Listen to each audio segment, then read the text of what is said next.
اعوذ باللہ السمیع العلیم من الشیطان اللعین الرجیم بسم اللہ الرحمن الرحیم وبہ نستعین وہو خیر معین الہی انطقنی بالہدی والہمنی التقوی۔ سب سے پہلے تو آپ سب کی خدمت میں حلول ماہ شعبان المعظم کی مبارکباد دیتے ہیں، اور آج کی خصوصیت کے ساتھ جو آج کی مناسبت ہے کہ صاحب تنقیح المقال آغا امام قانی اپنی کتاب میں جہاں مردوں کے بعد احوال النساء خواتین کا تذکرہ کرتے ہیں اور اس معظمہ کی ذات بابرکت تک پہنچتے ہیں، تو صاحب تنقیح المقال فرماتے ہیں کہ اپنی ماں فاطمہ زہرا سلام اللہ علیہا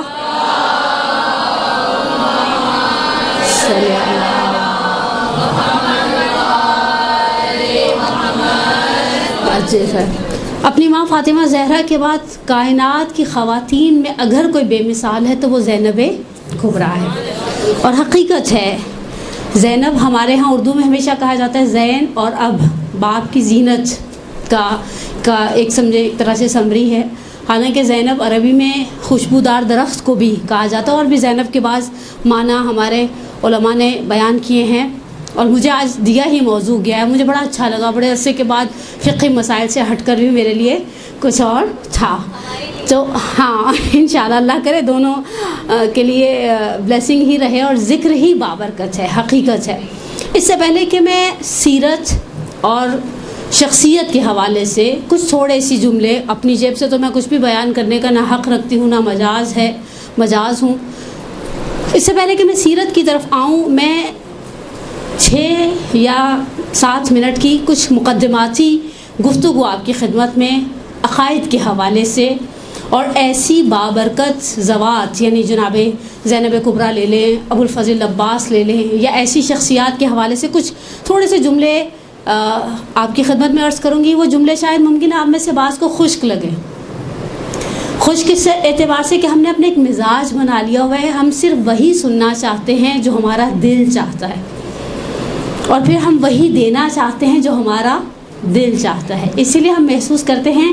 میں نے استقبال ماہ محرم کے جو پروگرام تھا کلاس، اس میں ایک جملہ کہا تھا کہ کچھ رہ جاتا ہے کچھ بہہ جاتا ہے، ہم یہ نہیں سوچتے کہ ہم دے کیا رہے ہیں۔ اس وقت اسپیشلی عقائد کے اعتبار سے مطمئن رہیں، دشمن آپ کی نماز پر اٹیک نہیں کرتا، اسے پرواہ نہیں ہے، وہی بات بقول رہبر کبیر امام خمینی کے ہاتھ کھول کے پڑھو یا ہاتھ بند کر کے، اسے کوئی پرواہ نہیں ہے۔ آپ کے روزے پہ بھی مسئلہ نہیں آتا، آپ کے حج کے اوپر بھی کوئی بحث کھڑی نہیں ہوتی، بحث عقیدے کے اوپر کھڑی ہوتی ہے۔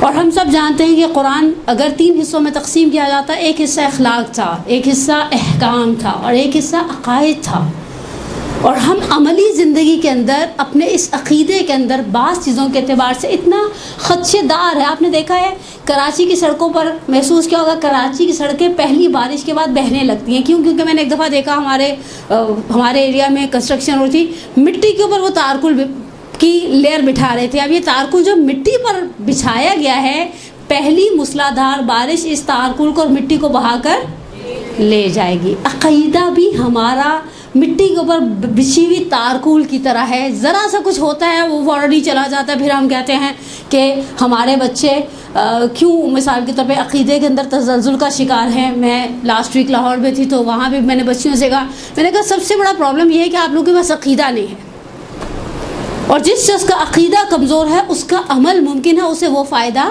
نہ دے پائے۔ تو کامن سینس کی بات ہے، میں ہمیشہ بچوں کو ایک مثال دیتی ہوں، اور یہ مثال ہمارے ایک استاد بزرگوار اپنے ایک استاد سے نقل کیا کرتے تھے کہ اگر میں آج مر جاؤں اور فرض کریں میرے مرنے کے بعد میرے ورثاء کو ایسے رحم آ جائے اور سوچیں کہ چلو الحمدللہ اہل نماز تھیں، اہل روزہ تھیں، لیکن چلو ذرا سی رحم دکھاتے ہوئے سال کی 2 سال کی 3 سال کی احتیاطاً نمازیں پڑھوا دیں، یا فرض کریں میرے ورثاء کو پتہ چلے سرے سے میری نماز باطل تھی، میرے وضو میں کوئی شبہ تھا، میرا وضو باطل تھا، خدا میرے ورثاء کو توفیق دے، انہوں نے نمازیں پڑھوانا شروع کر دی، میرے اوپر برزخ میں عذاب ہلکے ہو جائیں گے۔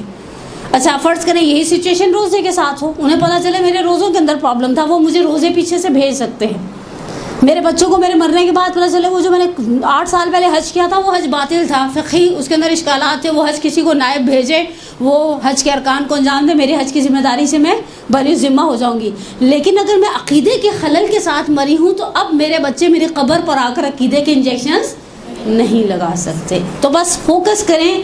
اسپیشلی یہ شعبان ہماری خواتین کی گیٹ ٹوگیدرز کا ایک عظیم مہینہ ہے. عورتوں کو یہی فکر کھائی جاتی ہے کہ وہ کیا پہن کر جائیں سب سے زیادہ. حتیٰ اب آپ دیکھیے گا جنازوں والے سوٹ الگ ہونے لگ گئے ہیں. یہ جنازوں میں پہننے والا ہے، یہ کنڈل کی نیاز کے لیے بہت ہیوی نہیں ہو جائے گا، یہ رات کو شادی ہے وہاں پہن کر جائیں گے، یہ تقسیم انعامات میں پہن کر جائیں گے، یہ مدرسے میں پہن کر جائیں گے، یہ فلانے کے پاس پرسہ دینے پہن کر جائیں گے. یہی سوچتے ہوئے ہماری زندگیاں گزر جائیں گی. یا ہمارے ان کے ہاں کنڈوں کی ٹکیاں جو ہے نا وہ بڑی نرم تھیں.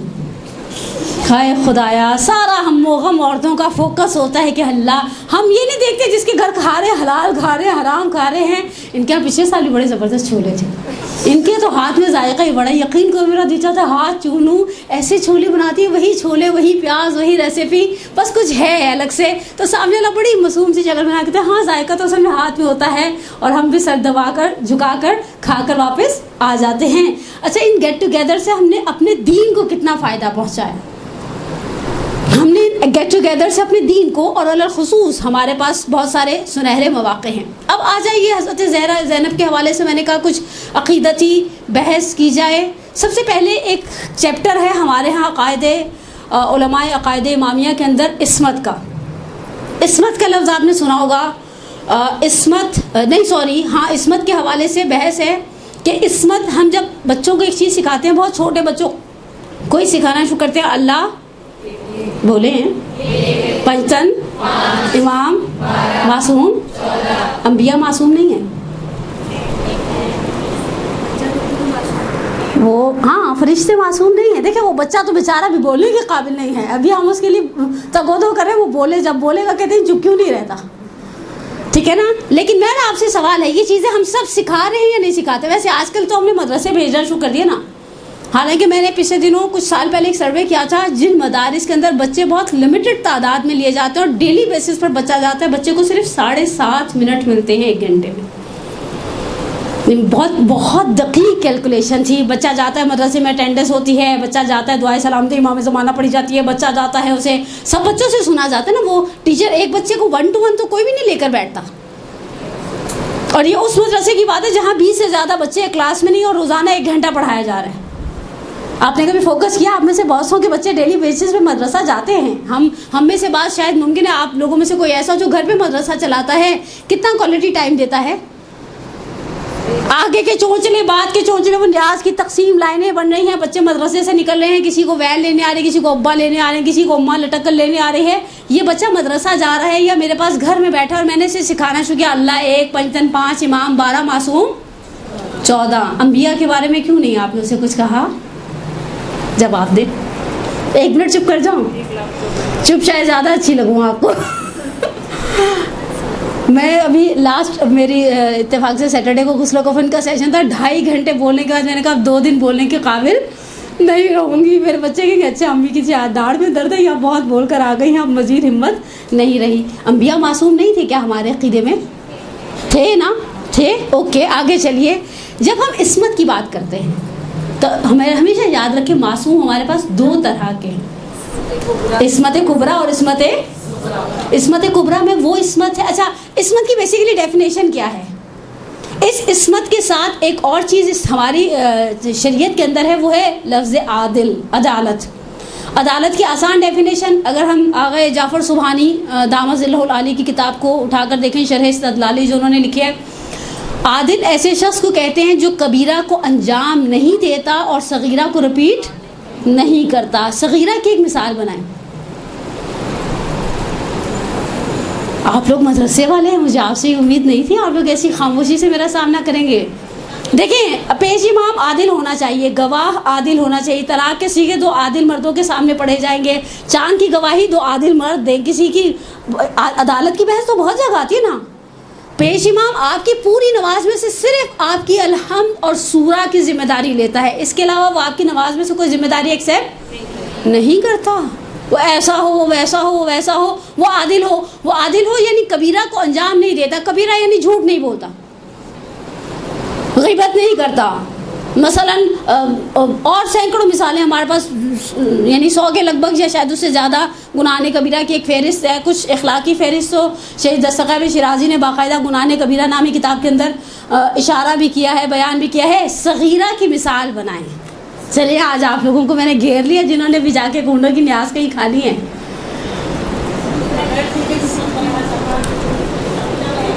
صغیرہ کی آسان مثال کسی کے سلام کا جواب نہ دینا. صغیرہ کی دوسری آسان مثال واجب نماز کو بغیر عذر کے توڑ دینا. یعنی ٹھیک ہے، اب ہم آگے اس سے زیادہ بحث نہیں کریں گے. صغیرہ کو ریپیٹ نہیں کرتا، کبیرہ کو انجام نہیں دیتا، لیکن یہ معصوم نہیں ہے، اس کے اندر سہو و نسیان کا عمل دخل ہے. اور سینکڑوں مثالیں ہمارے پاس علماء کے احوال کے اندر پڑی ہوئی ہیں. فتویٰ دینے کے اندر کوتاہی کر دی، فلاں جگہ پر کوتاہی کر دی، وہاں امام زمانہ مدد کے لیے آئے، وہاں کسی اور کو بھیجا مدد کرنے کے لیے. اب یہ عادل کی بحث کو چھوڑ دے، معصوم کے اوپر آئے. معصوم وہ ہے جس کے اندر سہو و نسیان کا بھی عمل دخل نہیں ہے. جب ہم کہتے ہیں نا معصوم 14 ہیں، عصمت کبریٰ ہے، یہ وہ عصمت کبریٰ ہے جو ان کے عہدے کا تقاضا ہے. پیغمبر کی نبوت کا تقاضا یہ کہ وہ معصوم ہوں. امیر المومنین کی امامت کا، ولایت کا تقاضا یہ ہے کہ امیر المومنین علیہ الصلوۃ والسلام معصوم ہوں.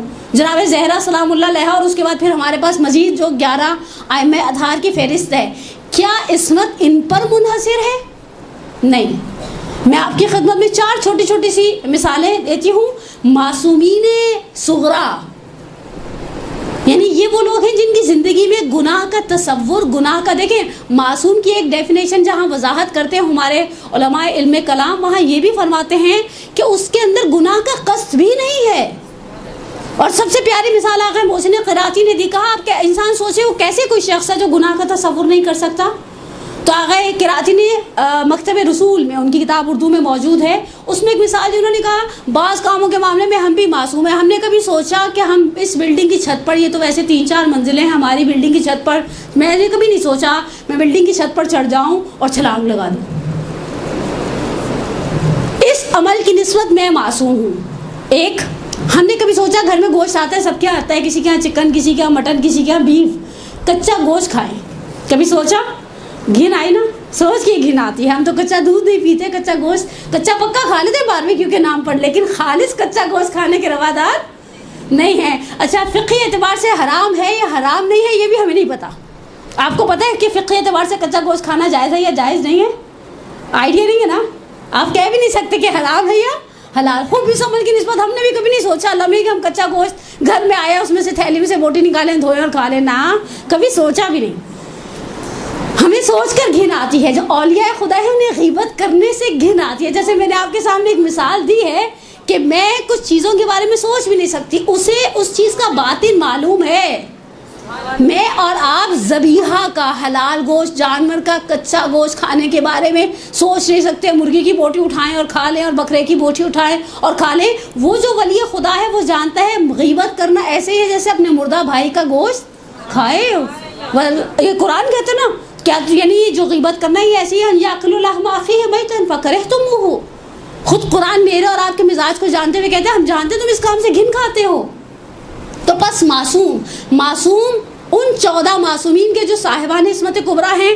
میں 4 مثالیں آپ کی خدمت میں عرض کروں اور جناب زینب کی طرف چلی جاؤں. سب سے پہلا نام جو لیا جائے گا وہ خود بابرکت، نام بابرکت ہے، جناب زینب کبریٰ سلام اللہ. اللہم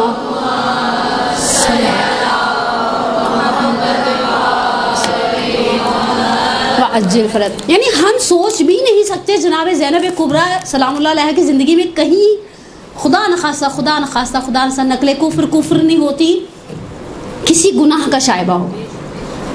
ہمارے پاس بہرحال دلیل نقلی موجود ہے، معصومین کے وہ جملے جو انہوں نے جناب زینب کے حوالے سے کہے. دوسرا نام، اچھا دوسرے نام کے پیچھے آقا عبد الحسین امینی صاحب الغدیر. اس وقت تو وہ اپنے مکتبے میں، بازار حویش میں، نجف اشرف میں، حرم کے پڑوس میں، ہم کہتے ہیں مولا کی گود میں گویا دفن ہیں، وہاں پر دفن ہے. لیکن انتقال ان کا مشہد میں ہوا تھا. بیمار تھے، اتنے شدید بیمار تھے کہ کروٹ بدلنے پر قادر نہیں تھے، پیرالائز ہو گئے تھے. انہیں کینسر ہو گیا تھا. صاحب بقات الانوار کو بھی آخری 2 سال میں، اور صاحب الغدیر کو بھی علامہ عبدالحسین امینی اپنے آخری اوقات میں، کوئی مومن ان کے پاس مشہد کا عیادت کرنے کے لیے آیا، لیٹے تھے نڈھال، ہلنے جلنے سے قاصر. اس مومن نے آ کر کہا میرے میں اور عباس میں کیا فرق ہے؟ آغا اتنے غصے میں آئے، اتنے غضبناک ہوئے، کہنے لگے تم کیا سمجھتے ہو، یعنی وہ ان کا کوئی مقام اور منزلت نہیں ہے؟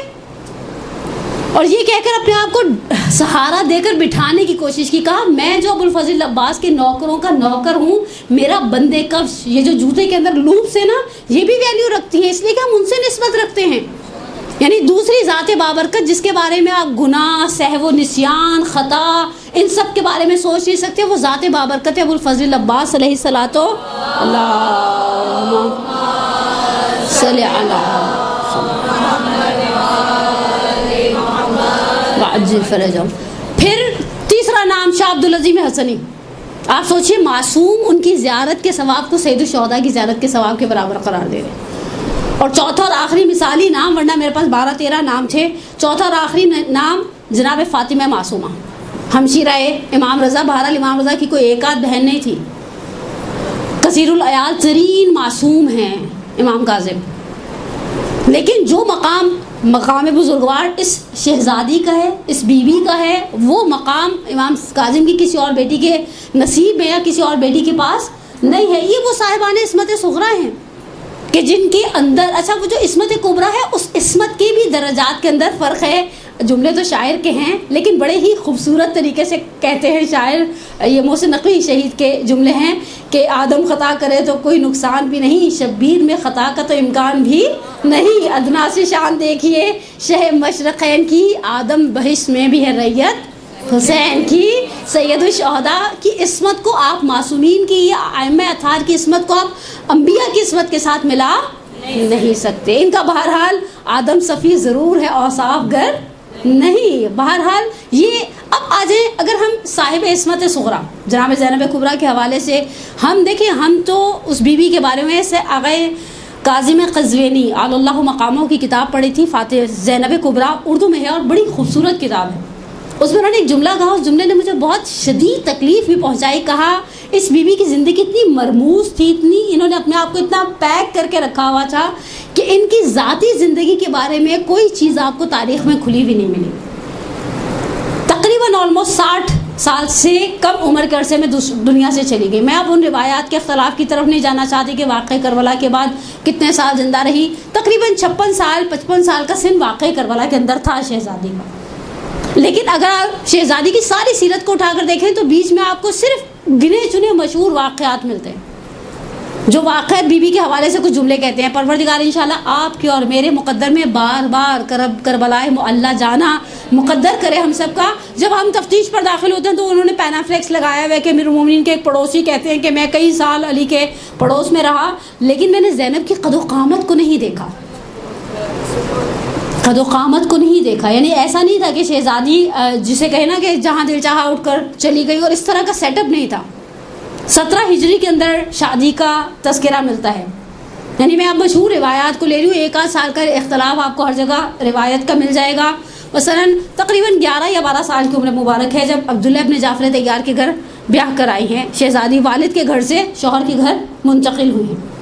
اب اس پہلے والے 11 سال کے حوالے سے اکا دکا صرف واقعات ہیں، ہلکے ہلکے سے، کوئی بہت تفصیلی زندگی نہیں. حالانکہ راویہ ہیں جناب زینب کبریٰ، صحابیہ ہیں، رسول اللہ کو در کیا ہے. ہمارے برادران اہل سنت کوئی 2 دن پیغمبر کے ساتھ رہ لیتا تو اسے صحابی کا لقب دے دیتے ہیں.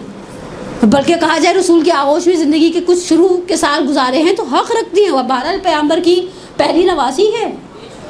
اور پھر جب شوہر کے گھر میں آئی ہیں تو کچھ جس طرح سے روایات میں ملتا ہے کہ خدائے عز و جل نے عبداللہ ابن جعفر طیار سے جناب زینب کو 4 بیٹے اور 1 صاحبزادی کا نام مشہور مورخین نے کلثوم نقل کیا، جن کی وجہ سے بی بی کی ایک کنیت ام کلثوم بھی تھی. اچھا عربوں میں یہ چیز عجیب بھی نہیں تھی. مولا کی جناب سیدہ سے جو 2 بیٹیاں تھیں دونوں کے نام زینب تھے اور دونوں کی کنیت ام کلثوم تھی. اس وجہ سے بعض جگہ تشابہ اسمی ہوا ہے. بعض روایات کے بارے میں مثلا آغا کاظم قزوینی نے کہا کہ وہ جو 19 رمضان والی روایت ہے وہ جناب زینب کے گھر کی ہے، ورنہ ہم ہمیشہ ابھی تک پڑھتے چلے آئے تھے کہ جناب ام کلثوم کے گھر مدعو تھے اور بیٹی نے دسترخوان بچھائے، افطار کا نمک اور دودھ رکھا. بہرحال بزرگان کی تحقیقات ہیں، ہماری تو نہ مجال ہے کہ ہم ان کی تحقیقات کے حوالے سے کچھ کہہ سکیں، نہ ہی ہمیں کچھ کہنے کا اختیار ہے. شوہر کے گھر میں آئیں. اچھا مزے کی بات ہے جب واقع کربلا میں گئی ہیں تو ساتھ بیٹی اور داماد اس سفر میں ہم سفر تھے. ہمارے پنجاب میں ایک بہت عجیب مس کانسیپٹ ہے. میں رات کو اتفاق سے کچھ ذاکراؤں کو سن بھی رہی تھی. میں کہنا نہیں چاہتی, مجھے کسی کے بارے میں رائے دینے کا حق نہیں ہے. حجاب کے اعتبار سے تو ایک تو بالکل سرے سے سر پہ دوپٹہ بھی نہیں تھا. کہنے کی حسین کی نسل تو قیامت تک چلے گی, زینب کو کوئی ماں کہہ کے پکارنے والا نہیں رہا. میں سوچ میں پڑ گئی واقعی کربلا میں صرف ایک شہید ایسا ہے جس کی پوری نسل منقرض ہوئی ہے, ختم ہوئی ہے. البتہ اس نسل کے اندر بھی صرف بیٹے سارے شہدائے کربلا سے وابستہ ہیں. بیٹی ان کی بھی ماں کے ساتھ واپس گئی ہے, وہ مسلم بن عقیل ہے. مسلم کے علاوہ کوئی ایسا نہیں ہے. حضرت عباس کی نسل چلی ہے اور حضرت عباس کے صاحبزادے عبید اللہ کا ہاتھ پکڑ کر جناب ام المؤمنین بقیع میں جایا کرتی تھیں اور قبروں کے 4 نشان بنا کر کیا کرتی تھیں. ہمارے مورخین نے جو حضرت عباس کے 2 بیٹے اور جناب صاحبزادی حدائق الانس جناب لبابہ بنت عبید اللہ ابن عباس جو زوجہ ابو الفضل عباس ہیں, ان کے ساتھ جب پلٹے ہیں تو تذکرہ کیا وہ کان من فقہاء بنی ہاشم, حضرت عباس کے بیٹے فقہاء بنی ہاشم میں سے, یعنی نسل چلی ہے باقاعدہ ان بزرگواروں کی. اور جناب زینب کے تو بہرحال اگر آپ جناب کربلا کے واقعے کے دونوں شہداء کو جناب زینب کے فرزند ایکسیپٹ کر لیتے تو 2 بیٹے اور 1 بیٹی اور داماد باقی نسلیں چل رہی ہیں یہاں پر. ہم کس طرح سے کسی مخدرہ کسی معظمہ کے لیے اس طرح کا جملہ بغیر سوچے سمجھے بول سکتے ہیں؟ نعوذ باللہ من ذالک ثم نعوذ باللہ من ذالک. لیکن اب اس بی بی کی معرفت کے حوالے سے میں آپ کی خدمت میں صرف 2 جملوں کو بیان کروں گی. یہ 2 جملے ہی اس شہزادی کی معرفت کے سمندر میں سے گویا 2 گھونٹ ہیں. لیکن ہم عورتوں کے لیے اس بی بی کی تاریخ کے اندر جتنے سبق ہیں واقعاً بعض سبق بے مثال. میں خود اس درس کی تیاری کے دوران محسوس کر رہی تھی بعض کام ایسے کیے ہیں جناب زینب کبریٰ نے جو نہ تاریخ میں ان سے پہلے کوئی کر سکا نہ ان کے بعد کوئی کر سکا. اور اس کے لیے حقیقت ہے کہ وہی بات ایک شاعر نے بڑے خوبصورت جملے کہے ہیں, خدیجہ فاطمہ زینب عجب ایک سلسلہ ہے جو صبر ماں کے گھر سے وراثت میں لائی تھی. سب سے پہلے جملہ یہ وہ جملہ ہے جو آغائے اندلیب حسین اندلیب حمدانی اپنی خوبصورت کتاب سار اللہ, کتاب کا نام سار اللہ ہے, نیچے ایک جملہ لکھا ہے خون حسین در رگھائی اسلام, اسلام کی رگوں میں جو خون ہے وہ سید الشہداء کا ہے. اس میں یہ جملے سید الشہداء نے جناب زینب اور مخدرات سے مخاطب ہو کر کہے ہیں. اور یہاں سے آپ کو اندازہ ہو کہ بی بی کا اور ان خواتین کا للخصوص سر فہرست ٹاپ آف دا لسٹ خود جناب زینب کا نام آتا ہے. سید الشہداء نے مخاطب ہو کر جو جملے کہے ہیں وہ میں آپ کی خدمت میں بیان کرتی ہوں. ایک صلوات پڑھے محمد و آل محمد پر صلی اللہ محمد. سید الشہداء کی رخصت. اچھا آپ کو میں سے بعض کو شاید عجیب لگے کہ فضائل کا دن ہے اور بیچ میں کہیں آپ کو مسائل والا ٹچ لگے گا, اور یہ کوئی ایسی بڑی بات نہیں ہے. جب 3 شعبان کو قنداق کیا ہوا سید الشہداء کو لیا تھا رسول خدا نے, تب رسول اللہ بھی روئے تھے, سیدہ کو مسائل سنائے تھے اور سیدہ نے بھی گریہ کیا تھا. ان کے آقا ولید کا ایک جملہ بہت ہی خوبصورت ہے, البتہ انہوں نے حضرت زہرا سلام اللہ علیہ کے بعد میں کہا ہے. آقا فرماتے ہیں ان کے فضائل ہی کے اندر مسائل ہیں اور مسائل کے اندر فضائل. ایک بعض جملے میں نے آپ کو پہلے ایڈوانس میں اطلاع دے دی. بعض خواتین کو بڑا ناگوار سا گزر جاتا ہے کہ تو آج اتنا بڑا خوشی کا دن تھا. خوشی کا دن تھا جو تذکرہ ہے تاریخ کے اندر اس تذکرے ہی کو نقل کیا جائے گا. امام کی ہمارے درمیان بڑی مشہور رخصتیں ہیں اور بڑے شاعروں نے بڑے خوبصورت جملے بھی کہے ہیں. میری جانیں قربان ہو جاؤ ان شاعروں پر سے.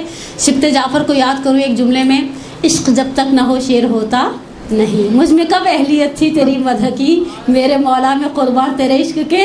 سبط جعفر کو بھی شاعری آ گئی. یہ جو شعر کہے نا یہ عشق سے کہے ہیں. حسین جب کہ چلے بعد 2 پہر رن کو, کوئی نہ تھا کہ جو تھامے رکابے کوثر کو. سکینہ جھاڑ رہی تھی قبا کے دامن کو, حسین چپ کے کھڑے تھے جھکائے گردن کو. نہ آسرا تھا کوئی شاہ کربلائی کو, فقط بہن نے, یہ جملہ بہت تکلیف دہ, فقط بہن نے کیا تھا سوار بھائی کو. آغائے اندلیب حمدانی نے اسے بہار سے نقل کیا اور بعض دوسرے مصادر سے روایت کو نقل کیا. سید الشہداء نے خواتین کو خیمت النساء میں, ایک بڑا خیمہ تھا, وہ عورتیں ساری کربلا کے میدان میں 12 سید الشہداء کے ساتھ خواتین تھیں. آغائے محمد علی شہری نے سوگنامہ آل محمد میں 26 سے 27 ان بچوں کا تذکرہ کیا جو پشت ناقہ سے گرے اور اونٹوں کی ٹاپوں تلے پامال ہو گئی. یہ بچے ماؤں کے ساتھ آئے ہوئے تھے عزیزہ نے من. ایک خیمہ ہے بڑا جس میں خواتین بیٹھتی ہیں. ابھی ایسا نہیں ہے وہ 11 یعنی بہرحال عاشور کا وہ سانحہ اور وہ واقعہ کہ خواتین ہر کوئی اپنے اپنے خیمے میں بیٹھے. یہ خواتین اس خیمے میں بیٹھتی ہیں, بچے ہیں. بہرحال آپ واقعی کربلا کو کبھی سینیریو سے سوچیں. ان خواتین, وہ کھانا بنتا تھا, اتنے افراد کھانا کھاتے تھے, بچے سنبھالے جاتے تھے. سفر پہ سید الشہداء سب کو لے کر چلے ہیں. اور یہاں پر آغا اندلیبی حمدانی نے بہت خوبصورت جملے نقل کیے. کہا ابراہیم نے جب اپنی ذریت کو چھوڑا تھا نا, تو ایک جملہ کہا تھا, رب انی اسکنت من ذریتی بواد غیر ذی زرع. خدایا دیکھ میں اپنی ذریت کو یہاں چھوڑ کر جا رہا ہوں, چاروں طرف مجھے مکہ کی سرزمین پر کوئی کھیتی, کوئی نخل, کوئی کچھ بھی نظر نہیں آتا نا. سامنے ہر طرف لقدق صحرا ہے. مجھے نہیں معلوم حضرت ابراہیم مڑ مڑ کر دیکھ رہے تھے یا نہیں دیکھ رہے تھے. کہا خدا نے کہا کہ ٹھیک ہے, ہم اسے مامن قرار دیں گے, ہم اسے مسکن قرار دیں گے, ہم یہاں اپنا گھر بنائیں گے. تو خدا نے ذریت ابراہیم سے زیادہ احترام رکھا ذریت سید الشہداء کا. خواتین کو جمع کیا, کچھ جملے کہے, مقتل نے ان جملوں کو محفوظ کیا. امام حسین نے فرمایا کہ وَاسْتَعِدُّوا لِلْبَلَاءِ, اپنے آپ کو مصیبت کے لیے تیار کر لو. وَاللَّهُ مُحَافِظُكُمْ وَحَامِيكُمْ, خدا انشاءاللہ تمہارا مددگار ہے, خدا انشاءاللہ تمہاری حمایت کرے گا.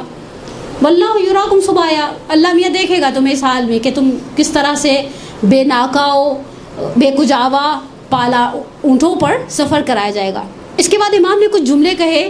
کہا کہ خدا اس مصیبت کے مقابلے میں تم لوگوں کو بہترین اور عظیم اجر دے گا, اور خدا اس مصیبت کے مقابلے میں تمہارے دشمنوں کو بدترین عذابوں میں اور انواع و اقسام کی بلایا میں مبتلا کرے گا.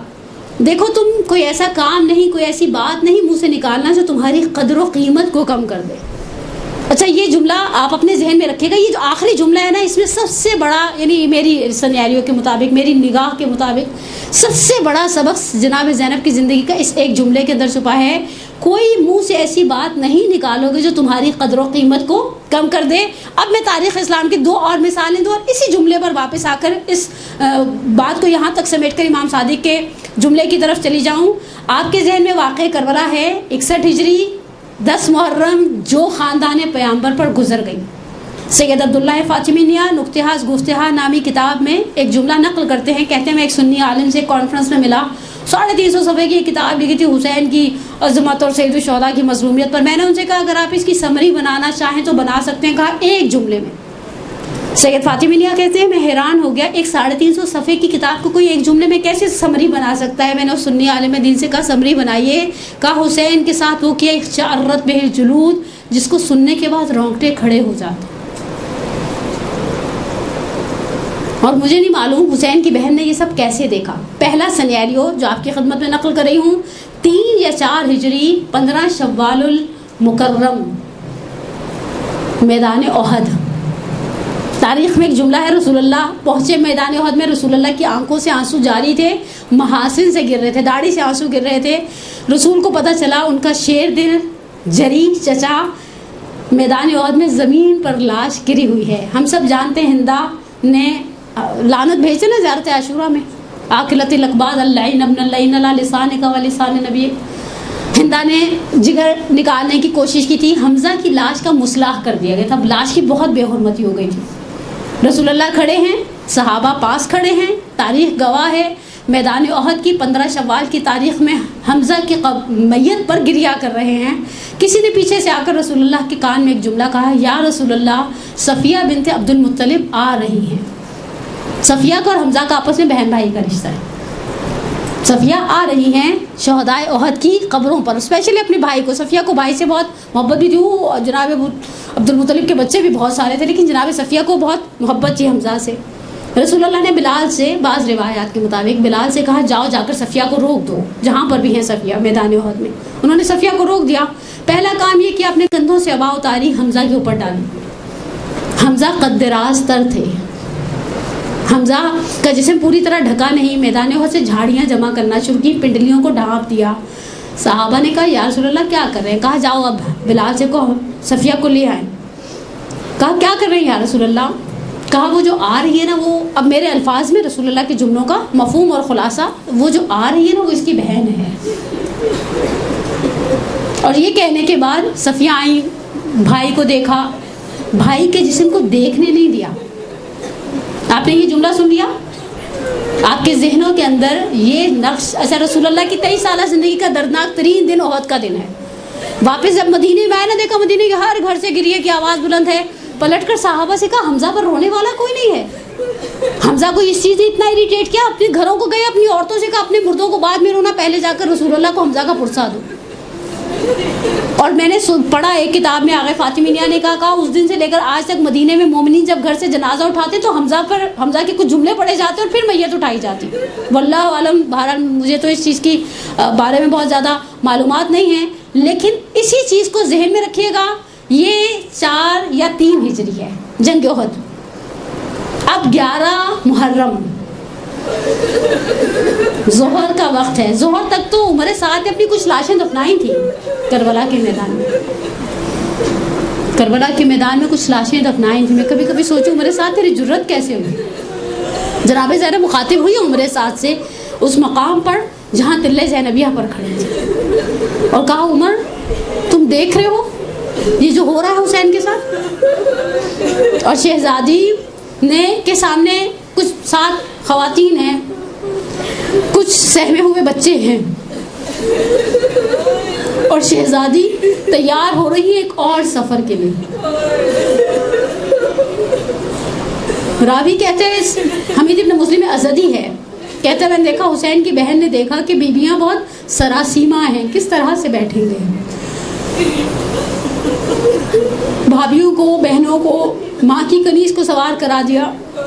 اب مقتل میں آئیں اور کہا یا رسول اللہ یا محمدہ وا جدہ عزا حسین مرملا بالتمام مقتل عزا مسلوب بالردا، یا رسول اللہ یا محمد، یعنی اپنی جد کو مخاطب کر کے کہتے ہیں یہ آپ کا حسین ہے۔ مجھے نہیں معلوم، دیکھیں میں حق نہیں رکھتی تاریخ کے اندر کچھ اپنی رائے دینے کا، لیکن میرا دل کہتا ہے بعید نہیں ہے، جناب زینب نے تو جنگ احد نہیں دیکھی نا، جنگ احد کی بعد کی ولادت ہے جناب زینب کی، لیکن دل میں خیال آیا، وہ سنتے ہیں انسان، بچے واقعات سنتے ہیں ہمیشہ اپنے بڑوں سے، اپنے خاندان کے تاریخی واقعات بچوں کے سامنے دہرائے جاتے ہیں، ایسا ہوا تھا ایسا ہوا تھا۔ جناب زینب کی سماعتوں سے جنگ احد کا یہ منظر گزرا ہوگا کہ بلال سے کہا تھا روک دو، آنے نہیں دینا اس طرح سے دیکھے گی اسے، تو اسی لیے شاید بابا جد کو یاد کیا اور پھر بہرحال اس سفر کا آغاز کیا۔ یہ 2 واقعات آپ کے ذہن میں رہے، سید الشہداء کا وہ جملہ، اور میں ایک قدم اور آگے بڑھتی ہوں۔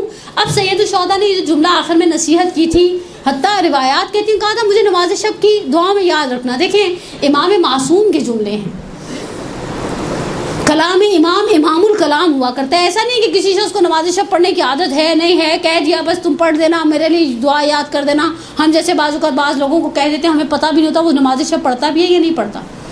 یہاں سید الشہداء کہہ رہے ہیں کہ اپنی نماز شب کی دعاؤں میں مجھے یاد رکھنا، اور روایات میں ملتا ہے جب بچے جلے ہوئے جنگ خیموں کی ریت پر سہم کر سو گئے تھے نا، دیکھیں بچے ہی ہیں، آپ نے دیکھا ہوگا خدا نہ سا گھر میں کوئی انسیڈنٹ ہوتا ہے، میں نے ایک 4 سال کی بچی کو دیکھا، باپ اندر ٹارگٹ کلنگ میں کچھ سال پہلے باپ اندر میت پڑی تھی، وہ بچی بیچاری فیڈر منہ میں لے کر سو رہی تھی، یہ بچہ ہے، یہ اس انسیڈنٹ کے عواقب سے باخبر نہیں ہے۔ جناب زینب اپنی جگہ سے اٹھی، ہمارے بعض مرثیہ نگاروں نے اور ذاکروں نے کہا ہے کہ حور کی زوجہ کھانا پانی لے کر آئی تھی، مجھے تعجب حسن فوجش کیا، اپنے ساتھ خواتین لائی ہی نہیں تھی سرے سے۔ مرحوم نقل نے اس کے اوپر شہید انسانیت میں بہت مفصل بحث کی ہے، اللہ مقامہ، لیکن بہرحال اٹھی ہیں اپنی جگہ سے، دائیں جا رہی ہیں بائیں جانے ہیں۔ امام سجاد نے پوچھا پھوپھی اماں کیا چاہیے؟ کہا پانی کی تلاش ہے۔ کہا پانی کیا کریں گی؟ مرحوم نقل نے ایک بڑا خوبصورت جملہ کہا ہے، کہا آپ کے خیال میں حسین کی اس شہادت کو بھول کر سید جناب زینب اتنی مغلوب ہو گئی ہیں اپنے فطری تقاضے سے کہ پانی کو یاد کریں؟ کہا مجھے کچھ گھونٹ پانی کے چاہیے، میرے بھائی نے مجھ سے کہا تھا مجھے نماز شب کی دعاؤں میں یاد رکھنا، نماز شب کا وقت ہو گیا ہے۔ ہمارے ہاں ایک جنازہ اٹھتا ہے۔ اب میرا پہلا سبق ہر اس مومنہ کے لیے، ہم میں سے دیکھیں ہم انسان ہے، اس دنیا میں آیا ہے، اقربا کے صدمے سے بغیر دنیا سے جانے والا نہیں ہے۔ خدا نخواستہ، بلکہ میں محسوس کرتی ہوں جتنا کبھی کبھی انسان کی لمبی عمر ہوتی جاتی ہے ویسے ویسے اس کی مصیبتیں، اس کے آلام بڑھتے جاتے ہیں۔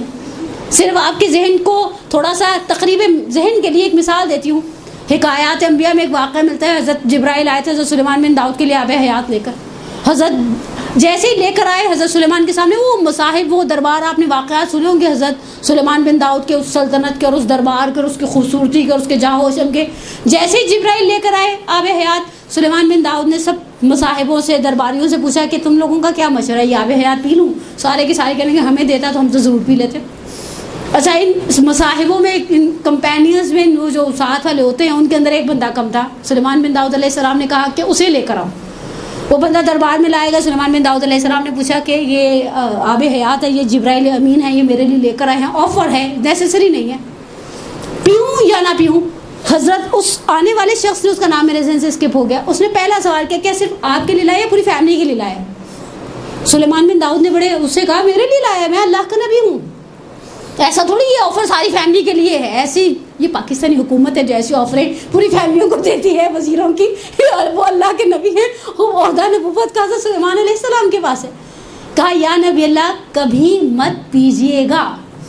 اچھا سوچیں، 50 بندے کہہ رہے ہو پی لو پی لو پی لو، ایک بندہ کہہ رہا ہو نہ پیو نہ پیو نہ پیو. انسان خود بخود کنفیوز ہو جائے گا، جیسے ابھی آپ لوگ کنفیوز ہو رہے ہیں کہ کیوں نہ پیے. ہم بھی ہوتے تو ہم شاید پینے میں دریغ نہیں کرتے. حضرت سلیمان بن داؤد نے کہا کہ یہ سب کہہ رہے پی لو. کہا ان کی بات مانی تھی تو مجھے کیوں بلایا؟ یہ وہی حال ہے، مجھ سے کوئی مسئلہ پوچھتے ہیں، کہتے ہیں ہم نے مولانا صاحب سے پوچھے. میں نے کہا ان سے پوچھے تو مجھ سے کیوں پوچھ رہے ہیں؟ یا آپ ان کی توہین کر رہے ہیں یا آپ میری بے عزتی کر رہے ہیں. اگر آپ نے دیکھا ہمارے معاشرے میں لوگ مولویوں کو لڑانے کے لیے بھی مسئلے پوچھتے ہیں. ایسا ہے، آپ نے آقا صاحب سے تو پوچھیے اب آپ کیا کہتی ہیں. کیا مطلب آپ کیا کہتی ہیں؟ ان کی شریعت الگ ہے، میری الگ ہے. میں نے کہا ہم شریعت بناتے نہیں، میں صرف سالن پکاتی ہوں. شریعت بناتے نہیں، بتاتے ہیں، اور بتانے میں ہم سب ایک جیسے ہوتے ہیں نارملی. آپ کو مسئلہ پوچھنے میں فرق بھی آ سکتا ہے. اب سلیمان بن داؤد نے کہا یہ سب کہہ رہے نہ پیو، آپ تم اکیلے کہہ رہے ہو پی لو. کہا یا نبی اللہ آپ اسے پی لیں گے. ایک ایک کر کے 50 بیویاں تھیں، قول مجوسی علیہ رحمہ کے سلیمان بن داؤد کی. کہا ایک ایک کر کے بہن بھائی مر جائیں گے، بیویاں مر جائیں گی، بچے مر جائیں گے، ماں باپ مر جائیں گے، دوست احباب مر جائیں گے. پھر آپ دن میں 100 دفعہ کہیں گے اللہ میں مجھے اٹھا لے، تو جبرائیل آ کر کہیں گے آپ نے خود آب حیات پیا تھا، ہم نے آپ کو زبردستی نہیں پلایا تھا. حقیقت ہے بعض اوقات انسان جتنی طولانی عمر پاتا ہے اتنے اقربا کے جنازے اٹھاتا ہے. جتنی طولانی عمر پاتا ہے، آپ کسی 80 سال کے بڈھے کو پوچھ رہے ہو بہن بھائی مر گئے، وہ بھابیاں بھی مر گئی، بیگم بھی مر گئی، پہلے 2 بچے بھی مر گئے، بیچارے بابا جی رہ گئے. کیا کرتے ہیں؟ جنازے اٹھاتے ہیں. زندگی میں مزہ بولیں، ناراضگی میری اور آپ کی نہیں نا.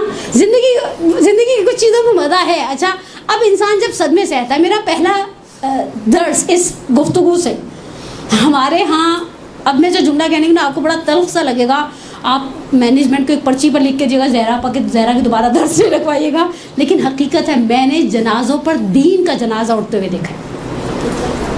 پہلی چیز جو خواتین کے لیے مینیج کرنا ایک درد سر بن جاتی ہے وہ ان کا پردہ ہے. خدا نخواستہ دیکھیں ہم سب رشتوں میں گندے ہوئے، ہم عورتیں ہیں، میں آپ کی بات فیلنگس کو اتنی اچھے طریقے سے سمجھ سکوں گی اس لیے کہ میرا اور آپ کا ایک جسے کہ نا ہماری جینڈر سیم ہے. میں نے اپنی گناہ گار آنکھوں سے دیکھا وہ جنازہ اٹھانے والے. اچھا ہمارے جنازہ اٹھانے ہمیشہ مرد حضرات آتے ہیں. جنازہ آج تک آپ نے کبھی کسی اور خواتین کو اٹھاتے ہوئے دیکھا؟ جنازہ عورت کا ہو مرد کا ہو، بچے 2 سال کی بچی کا بھی جنازہ اٹھانے آتے ہیں نا، مرد آتے ہیں اندر. اچھا جب مرد آتے ہیں تو خواتین ایسے گری چلی جا رہی تھیں، بعض اوقات انہیں ہوش ہی ہوتا، نامحرم کو ہاتھ لگ رہا ہوتا ہے، یس اور نو، بال کھل گئے ہوتے ہیں، یس اور نو. پچھلے دنوں میں نے کسی سے سنا ان کو تو بیٹیوں کو دکھ ہی نہیں تھا، نہ کسی نے اپنے آپ کو مارا پیٹا، نہ بین کیے اور نہ ہی بال کھولے. میں نے کہا اچھا جنازے کو کیا اس چیز سے سجایا جاتا ہے؟ جنازہ ہے یا نعوذ باللہ شادی کی گاڑی؟ ہم خواتین حضرت زینب پر کتنا سنتی ہیں، لیکن پہلی چیز جو ہمارے ہاں جنازوں پر خراب ہوتی ہے وہ دین کا جنازہ ہوتا ہے جو اٹھ جاتا ہے.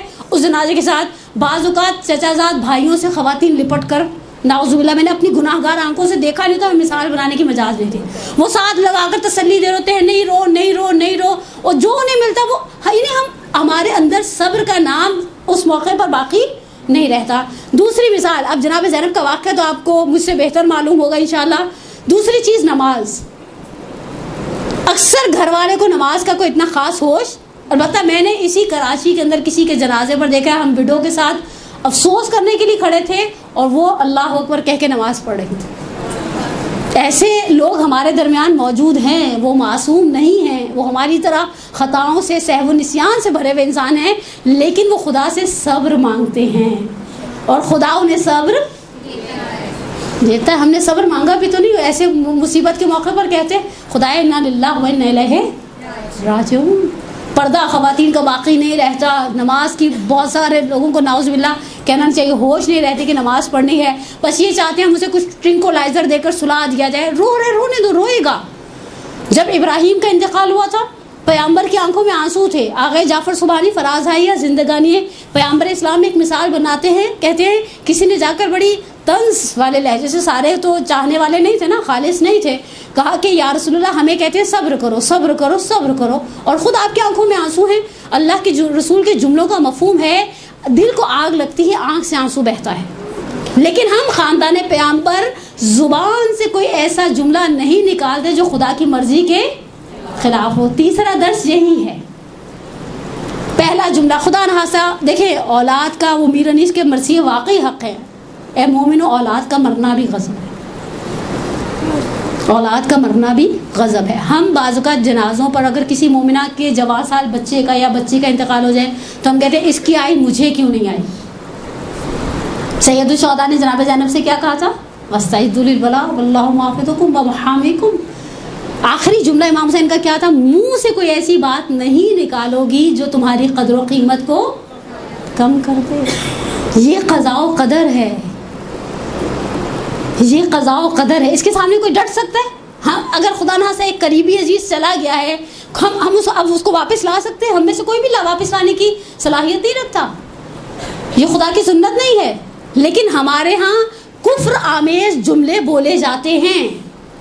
سید الشہداء نے جناب زینب سے کہا کوئی ایسا جملہ نہیں بولنا جو قدر و قیمت کو کم کر دے. رسول خدا نے کہا کہ ہم گریا کرتے ہیں, دل کو آگ لگتی ہے, آنکھ سے آنسو بہتا ہے. زبان سے ہم خاندان پیغمبر کو ایسا جملہ نہیں نکالتے جو خدا کی قدر و قیمت, خدا کی مرضی کے خلاف ہو. ہمارے ہاں مصیبت میں سب سے پہلے ہماری زبان کنٹرول سے باہر ہوتی ہے. اس کی آئی مجھے آ جاتی, لوگوں کے بچوں کو کچھ نہیں ہوتا, ہمارے گھر میں ساری مصیبتیں آتی ہیں. حتیٰ میں نے کسی کے انتقال پر ان کی زوجہ سے کسی کو یہ کہتے ہیں ہم بڑا صلہ رحم کرتے تھے اور آپ لوگ کہتے ہیں مولوی حضرات صلہ رحم سے عمر لمبی ہوتی ہے, یہ تو جوانی میں ہی مر گئے. اور اگر کسی گھر میں دادا زندہ ہے, الزائمر کا شکار ہے, بڑھاپے کی بیماری میں مبتلا ہے اور گھر سے کوئی جوان میت اٹھ جائے تو پھر ہم کہتے ہیں اللہ میاں اس کی بجائے اس کے پاس کیوں نہیں بھیجا. نہیں, اللہ میاں کو اوپینین دے رہے ہیں ہم خدا سے کہیں گے خدا تو نے کس کے لیے ملک الموت کو بھیجا اور کس کے لیے ملک الموت کو نہیں بھیجنا. اس کو اپنا کام بہت اچھی طرح سے کرنا آتا ہے. پہلی چیز جو جناب زینب کی زندگی کا سب سے اہم ترین سبق ہے. اب آگے اگلا اسٹیپ دیکھیے. اس مثال کو دیکھ کر میں امام صادق کے جملے کی طرف چلی جاؤں. جب دربار عبید اللہ ابن زیاد میں پہنچی, ہمارے پاس دو معروف خطبے ہیں جناب زینب کے حوالے سے مقاتل کے اندر, ایک کوفہ کے اندر ایک شام کے اندر. اچھا, شام کے کوفے کی ٹون ہی الگ ہے. عبید اللہ ابن زیاد کے سامنے جو کوفے کے اندر خطبہ دی اس میں کلام مسجع ہے. ڈاکٹر جعفر شہیدی حیات فاطمہ زہرا میں باقاعدہ بحث کرتے ہیں. کلام مسجع مکی صورتوں میں قرآن کی آخری جو صورت ہے نا 30ویں پارے کے آپ کو کلام مسجع ملے گا. شعر کا انداز غالب ہے. مثال کے طور پر سورہ کوثر کو اٹھا لیں, سب سے چھوٹا سورہ بسم اللہ الرحمن الرحیم انا اعطیناک فصلی لربک انا شانیک هو. اچھا, یہ چیز آپ کو آخری سوروں میں ملے گی. یہی چیز آپ کو امیر المومنین کے کلام میں ملے گی. کلمات کثار میں سے دوسری مثال مولا کائنات کے نہج البلاغہ میں جو آخری میں گولڈن سینگز ہیں کلمات کثار ہے. مولا کہتے ہیں التقلل ولا التوسل من لم یؤت قائدا لم یؤت قائما والدهر یومان یوم لک و یوم علیک اذا کان یوم لک فلا تبتر و اذا کان یوم علیک فاصبر. یعنی یہ جو ردم جسے کہا جاتا ہے نا, یہ ردم ہے. یہ کلام مسجع آپ کو جناب سیدہ کے اس خطبے کے اندر نظر آئے گا جو انہوں نے دربار میں فدق کے معاملے میں دیا ہے. اور عبید اللہ ابن زیاد نے طنز کیا ہے پلٹ کر کہ اے عورت, تو کلام مسجع کہتی ہے, تیرا باپ بھی کلام مسجع کہتا ہے. میں یہاں ڈاکٹر جعفر شہیدی نے اس خطبے کو تھوڑا سا کمپیئر کیا ہے جناب سیدہ کے خطبے کے ساتھ. میں صرف ایک جملہ ڈاکٹر جعفر شہیدی اعلی اللہ مقامہ کی روح کو آگئے امینی کے معاصر میں سے تھے, ان کے کلاس فیلوز میں سے تھے اور علماء تشیع میں ایک بڑا درخشاں نام ہے ڈاکٹر جعفر شہیدی کا. ایک جملہ کہوں, جناب زہرا نے جب خطبہ دیا تو اپنے کیپٹل میں تھی.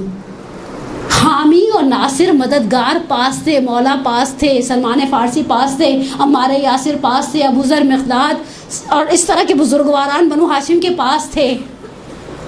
امیر المومنین نے جو کلمات کثار اور جو خطبات دیے ہیں، جن کی فصاحت و بلاغت کو محسوس کر کے کوفے کے لوگ تھوڑی دیر کے لیے دنگ رہ گئے کہ جناب زینب کے اندر وہی لہجہ، وہی گھن گرج، وہی ٹون ہے۔ امیر المومنین کے جتنے خطبے ہیں، معروف خطبے ہیں، وہ آخری 4 سال 10 مہینے کی حکومت کے زمانے کے خطبے ہیں۔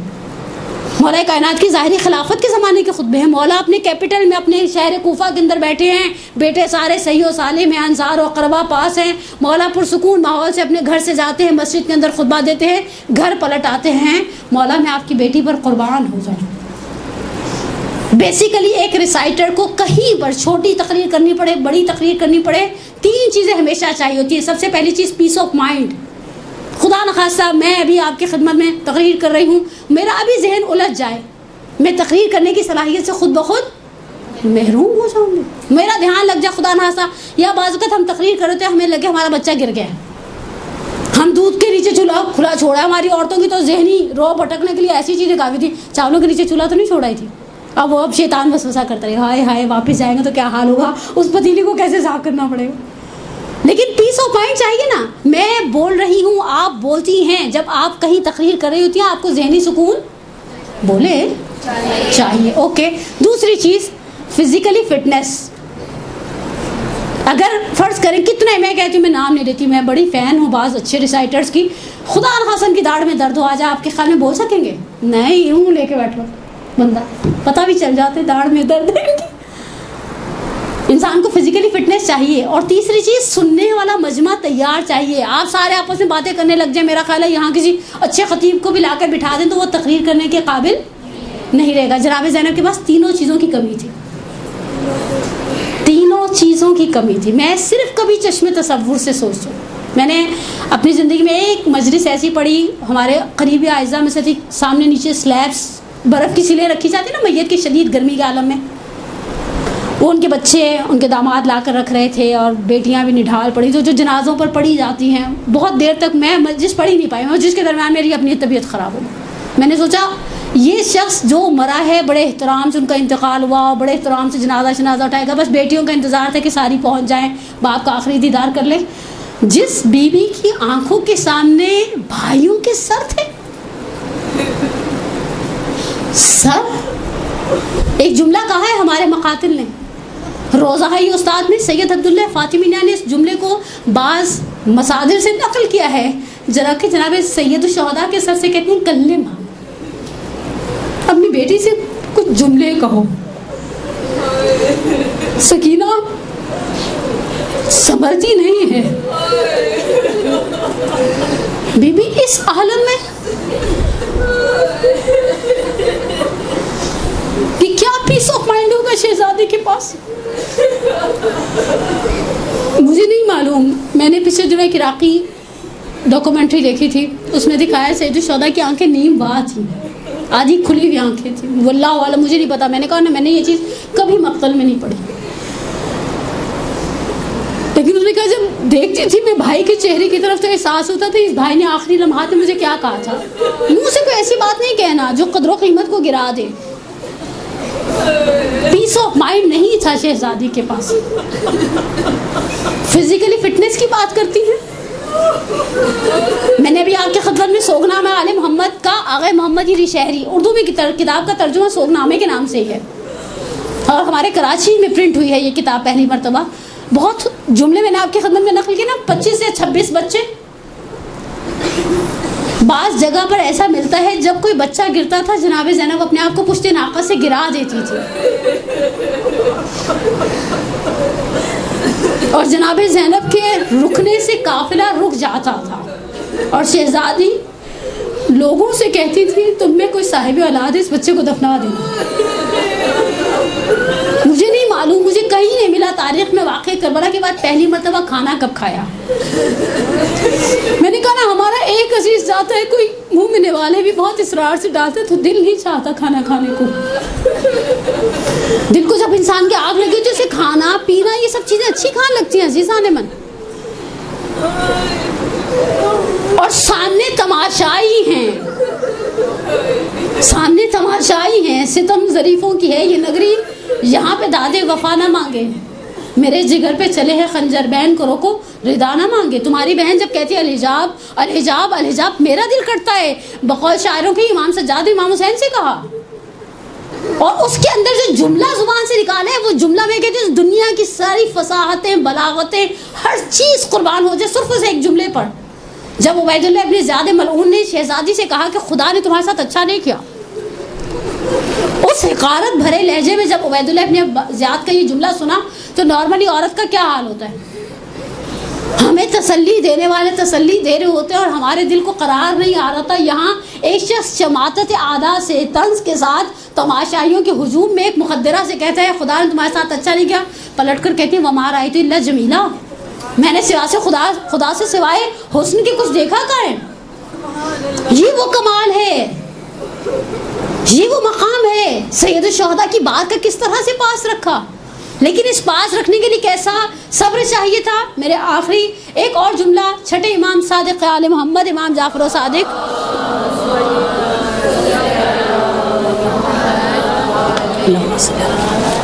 کا آپ کی خدمت میں نقل کروں اور بحث کو یہاں پر سمیٹ جو جناب زینب کبریٰ سلام اللہ علیہ کے حوالے سے. دیکھیں معصومین کے کلمات ہمیں معرفت دلاتے ہیں.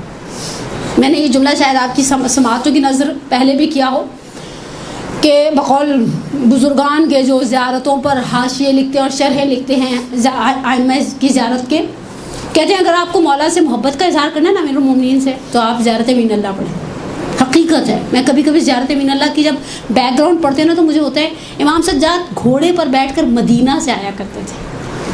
نہ قبہ تھی، نہ بارگاہ تھی، نہ ایسا گنبد تھا، نہ ایسے ایوان طلا والا حسن و جمال تھا. آج جیسی ہیبت تھوڑی تھی مولا کائنات کی.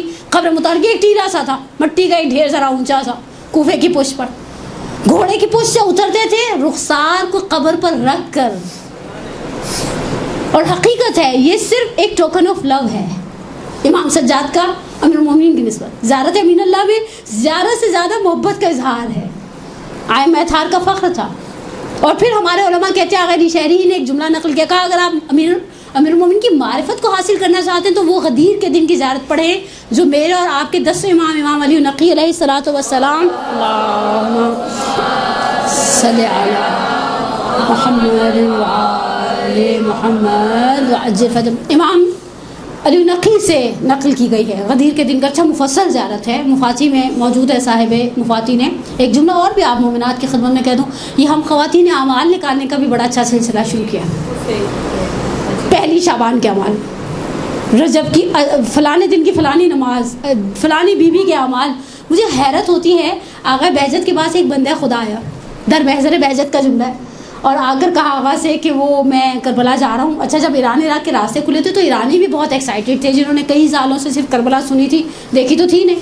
میں کربلا جا رہا ہوں، آپ مجھے کچھ بتائیے وہاں جا کے کیا پڑھوں. آغا بہجت کا جملہ بڑا خوبصورت تھا. پلٹ کر کہا اونچے در مفاتس بیشترا زن بلد نیستا. مفاتی سے زیادہ آپ کو کوئی نہیں بتا سکتا. ہمارے پاس مفاتی ہے. محدث کی زحمتیں ہیں، 20 سال لگائے ہیں محدث نے مفاتی پر.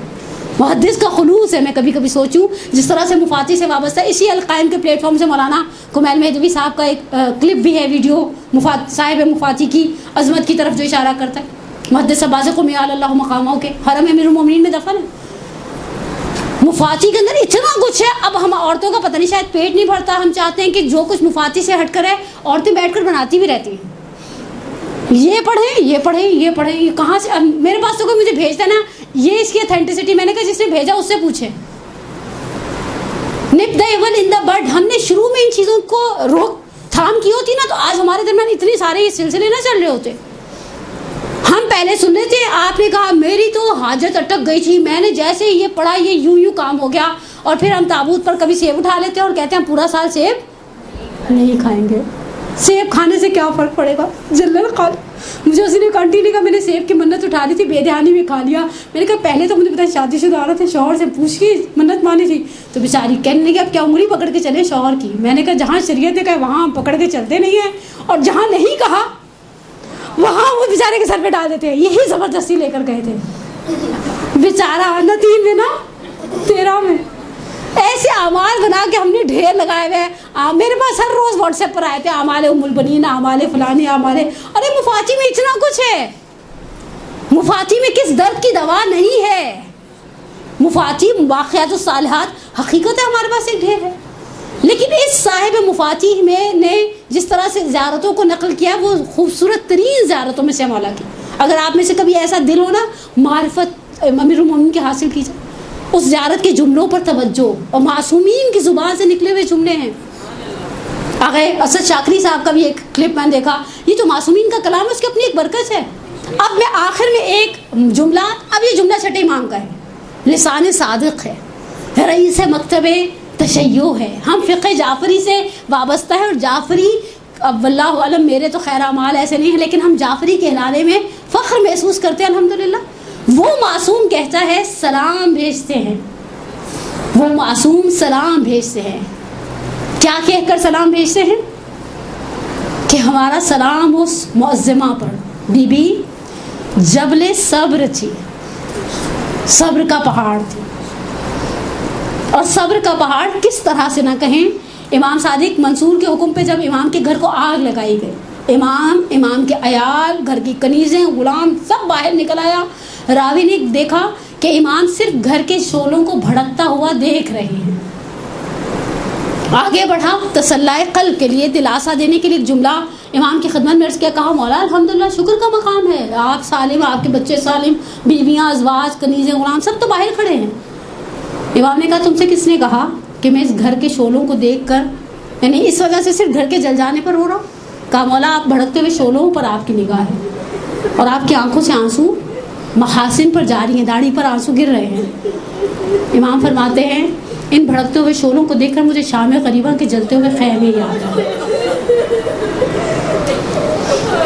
مجھے نہیں معلوم آج شہزادی کی ولادت کا دن ہے. میں شہزادی سے صرف اتنا پوچھوں، شہزادی سب سے زیادہ تکلیف دہ حالت کون سی تھی؟ ہمارے درمیان بہنیں بیٹھی ہیں،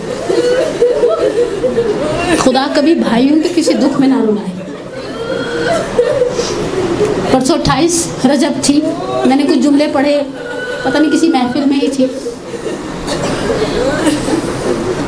جملہ بہت عجیب تھا، عبداللہ بن سنان کوفی کا جملہ ہے 28 رجب کے حوالے سے.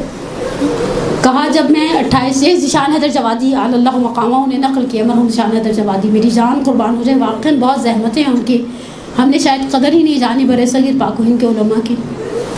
مرحوم ذیشان حیدر جوادی نقل کرتے عبداللہ بن سنان جو اہل کوفہ تھے، آئے ہیں مدینہ میں 28 رجب کو، مدینہ سوگوار ہے. آئے، آ کر پوچھا، مدینے والوں نے کہا حسین جا رہے ہیں. خلاصہ کر رہی ہوں 1.5 یا 2 منٹ میں. کہا میں محلے بنو ہاشم میں پہنچا، میں نے جو اطراف کے لوگ تھے ان سے پوچھا کیا چل رہا ہے یہاں پر؟ کہا اسباب سفر احمادہ ہے، اب محملیں بٹھائی جا رہی ہیں.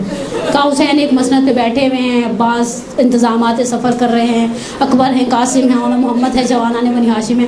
کہا میں نے دیکھا بیت الشرف کے دروازے پر پردہ اٹھا ہے اور کوئی معظم آئی ہیں، اور اس معظمہ کے آتے ہی ایک 13 سال کا نوجوان آگے بڑھا اور ایک محمل کو بٹھایا ہے. کہا میں نے پوچھا یہ کون ہے؟ کہا یہ بیوہ حسن ہے، یہ قاسم ہیں، ماں کو سوار کرا رہے ہیں. کہا پھر ایک معظم آئی، ایک نوجوان جس میں شباہت تھی پیغمبر کی، اس نے محمل کو بٹھایا. کہا علی اکبر ہیں، ام لیلہ ہیں. عباس آگے بڑھے، کہا ام کلثوم ہیں، عباس ہیں. کہا میں نے دیکھا ابھی تک حسین بڑے آرام سے بیٹھے ہیں، مسند پر دیکھ رہے ہیں، لوگ آ رہے ہیں جا رہے ہیں، محملیں بٹھائی جا رہی ہیں. حسین مسند سے کھڑے ہو گئے. پھر میں نے دیکھا عباس کو اشارہ کیا، آنکھوں ہی آنکھوں میں قناتوں کو بڑھا دیا. کہا 2 نوجوان آگے بڑھے، ایک ماں کے دائیں اور ایک بائیں کھڑا ہو گیا. اکبر نے محمل کا پردہ ہٹایا، ہاتھ تھاما، عباس زمین پر بیٹھ گئے، زانوں کو طے کیا، شہزادی سے کہا سوار ہو جائے.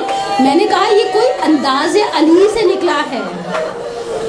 مجھے کسی نے کہا وہی عقیلتنا، وہی عابدہ آل علی، وہی زینب بنت علی. اے عبداللہ بن سنان تم جانتے نہیں، یہ اب جو نکلی ہے نا یہ عقیلہ بنی ہاشم ہیں، یہ عابدہ آل علی ہیں، یہ زینب بنت علی ہیں.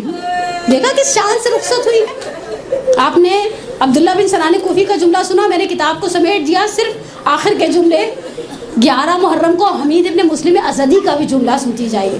کہا جب بیواؤں کو سوار کرا دیا، ماں کی کنیز فضا کو بھی سوار کرا دیا، اب حسین کی بہن ترائی کی جانب چلی گئی.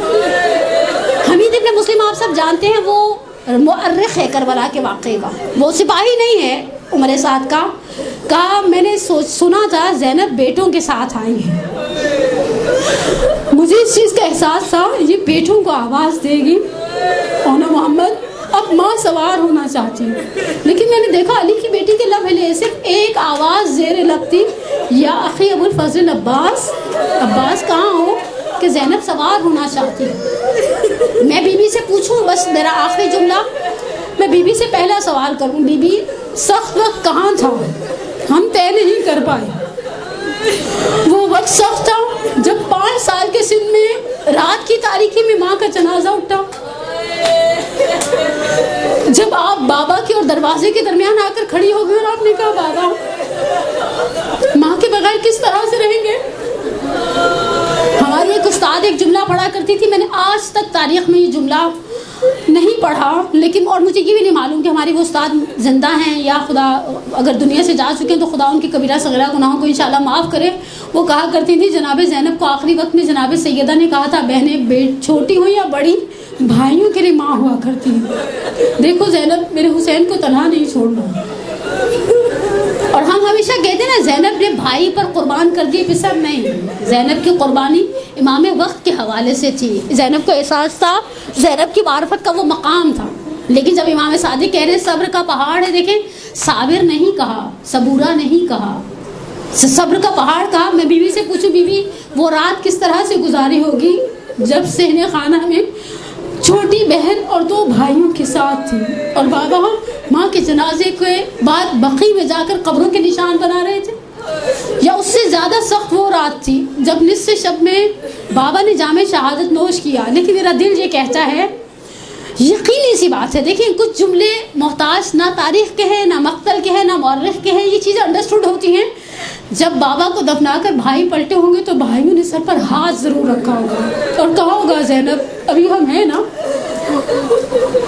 یہ شاید اس سے زیادہ مصیبت اس وقت آئی ہو جب صحن میں پڑے ہوئے جنازے میں سے تابوت میں سے تیر نکالنے کی بات آئی، لیکن بیوی ایک بات ہم سب جانتے ہیں، یہ وہی جملہ ہے جو امام حسن کی زبان سے نکلا شب 28 صفر، جب امام حسین نے آپ کو دیکھ کر گریہ کرنا شروع کیا اور کہا بھیا آپ کے بعد زندگی کیسے گزرے گی؟ کہا لا یوم کا یوم کا یا ابا عبداللہ، حسین تمہارے دن جیسا کوئی دن نہیں ہے۔ شاید مجھے نہیں معلوم، ہمارے بعض بڑے منابر نے، مرحوم شاہ حیدر جوادی نے پڑھا اور بعض بزرگواروں نے پڑھا کہ شام غریبہ کی تاریکی میں بابا آئے تھے اور کہا تھا تم تھوڑی دیر کے لیے آرام کرو، میں پہرے پر ہوں۔ مجھے نہیں معلوم، میں نے آج تک اس روایت کی سند نہیں دیکھی، لیکن مجھے نہیں معلوم وہ رات شب 11 محرم کیسے گزاری تھی۔ ہمارے مراسیوں نے، یعنی ہمارے شعری جو ہیں مرثیے ہیں اور نوحے ہیں، ان میں شب عاشور کا بہت تذکرہ ہے۔ رات نہ ڈھلنا کہ اجڑ جائے گی زینب، بھائی سے دمیں صبح بچھڑ جائے گی زینب، اے رات بکھر جا تیرے بس میں ہے جہاں تک، مٹ جائیں گے کل آل محمد کے نشان تک۔ باقی ہے یہ منظر علی اکبر کے اذان تک، لیکن شہزادی مجھے لگتا ہے شب عاشور سے زیادہ سخت شب 11 تھی۔ ایک طرف اقربا کے لاشیں تھے، ایک طرف سہمے ہوئے یتیم بچے تھے، ایک طرف سید سجاد اور شب امامت کی حفاظت آپ کے حوالے تھی، اور پھر ایک طرف ان بیویوں کے ساتھ آگے کا سفر تھا۔ لیکن حقیقت ہے وہ صبر کا پہاڑ جس مقام پر کھڑا رہا، جس مقام پر عام زندگی کے اندر شاید ایک بڑے سے بڑا مرد بھی صبر نہ کر پائے، صرف صبر نہیں کیا۔ جناب سید زینب کی زندگی کا آخری سبق جو آج کے حوالے سے میں آپ کو دینا چاہتی ہوں، صبر اس شان سے کیا کہ دشمن کو اس مصیبت کے اوپر تعجب ہوا، صبر اس شان سے کیا، کہیں پر اپنے آپ کو ہلکا یا نعوذ باللہ من ذالک جسے کہ نا اپنی ویلیوز کو ڈاؤن نہیں ہونے دیا۔ شہزادی نے مصیبتوں میں سربلند رہی، دین کے علم کو زمین پر گرنے نہیں دیا، کسی مقام پر نہیں ملتا، چادر کے حوالے سے ملتا ہے شہزادی نے حجاب کا تقاضا کیا، غوفے میں کیا، بعض مقامات پر شام کے حوالے سے ملتا ہے، لیکن کہیں کھانے کا نعوذ باللہ تقاضا کیا ہو نہیں ملتا، کہیں پانی کا تقاضا کیا ہو نہیں ملتا۔ شہزادی نے صبر کیا، شہزادی کی سیرت پر چھا گئی ان کی یہ صفت کہ وہ صبر کا پہاڑ بن گئی۔ پلہ زینبیہ سے کھڑے ہو کر جو بہن یہ سب دیکھ لے، پروردگار بحق اخیل بنی ہاشم عابدہ آل علی، بقول شاعر کے سید الشہداء نے شمر لعین سے کہا خیام سے کر پشت مجھے آل نہ دیکھے،